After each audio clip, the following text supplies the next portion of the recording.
Hello everyone, for tbreak.com, this is Abbas and we are taking a look at the Motorola Xoom today. This is the tablet as you can see it.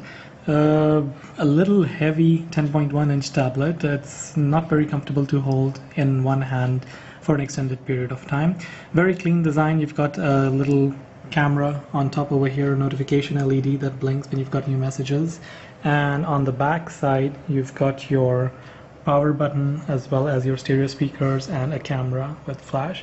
Now I'm not sure why Motorola chose to put the power button on the back side over here. It's just quite a bit inconvenient because, you know, whenever the tablet is laying flat on a surface and it sort of just times out, you have to pick it up and just kind of press it. Also the fact that the speakers are located on the back, and if the tablet is just lying down, it kind of muffles the sound a bit.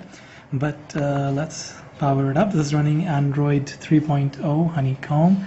Let's unlock it. So you've got your three navigation buttons over here. This one takes you to the home screen, this one takes you back, and this one shows you the last 5 applications that you had used. It's alright, it's not necessarily the best UI that I have used. However, I do like the notifications over here.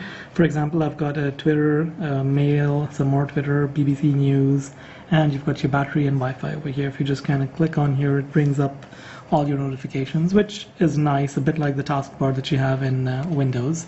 Right, so 3.0 feels like it's not necessarily ready for prime time. It's a bit sluggish when you move around. Not as smooth as the iPad. You can kind of feel the jerk a little bit. I'm not sure if the camera is capturing that or not.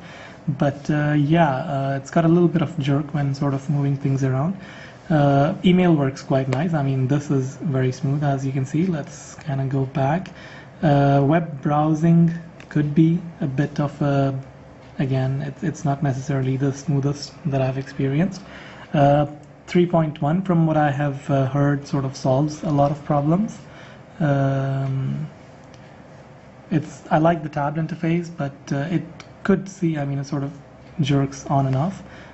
Not the smoothest, but I think, you know, with 3.1 this is sorted out. Hopefully when we get the update for it on 3.1 we should be able to test this out. So generally this is the interface for Honeycomb. You've got a menu option that you can kind of click on the top right of the screen, and the top right of the screen always remains the top right of the screen. So if you're kind of holding it in a vertical orientation, there you go. The buttons at the bottom as well as the top changed, and they kind of just move along with it, which is quite nice.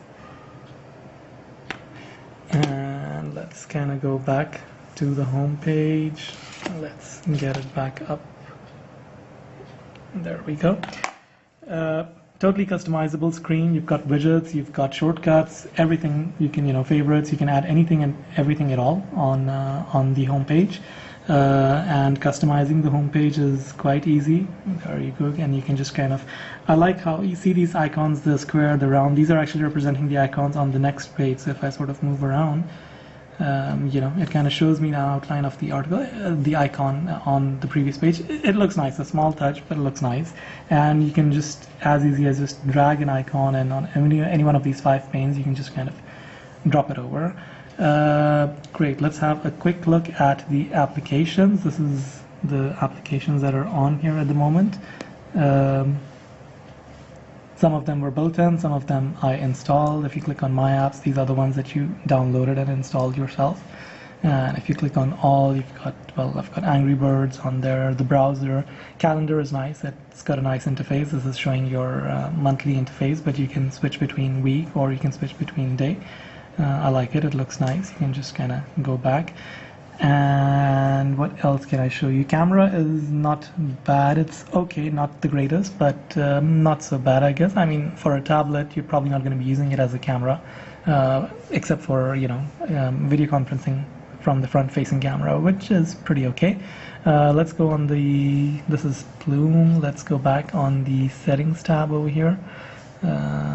Just kind of shows you some of the options on the left along with the sub options on the right. That little sound was when a new tweet came in from here. So these notifications are quite nice. I just don't like this particular area where you've got the home, and it's much more intuitive using a BlackBerry playbook where you can just swipe up and, you know, change between applications. You've got your search over here. So yeah, I think it's got legs. It's not necessarily there yet. And that's it with Xoom. Hope you enjoyed this quick video review on it, and enjoy the rest of the review. For tbreak.com, this is Abbas signing off.